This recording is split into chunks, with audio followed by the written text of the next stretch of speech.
KS Naidu సైతం ప్రశ్నిస్తే YouTube channel స్వాగతం. నిన్నటి నుంచి న్యూస్ పేపర్లోనూ డిబేట్లోనూ జగన్మోహన్ రెడ్డి 1700 కోట్లు లంచం తీసుకున్నాడు అని అంటున్నారు కదా.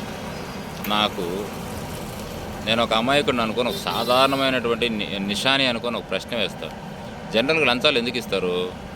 తొందరగా పని అవ్వడానికి, మామూలు రేటు కంటే కూడా తక్కువకి ఇవ్వడానికి. అవునా? గుర్తుపెట్టుకోండి.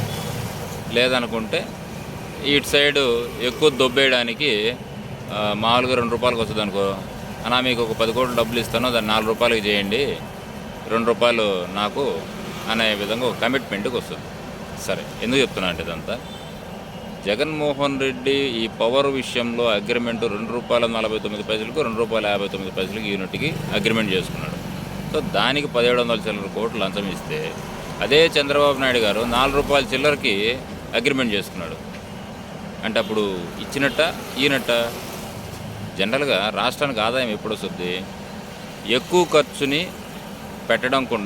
పెట్టకుండా తగ్గించేదానికి చూస్తారు. అంటే దానివల్ల బయట 4 రూపాయలకు కొనేది 2 రూపాయలకు కొంటే రాష్ట్రానికి ఆదాయం చేసినట్ట, నష్టం చేసినట్ట?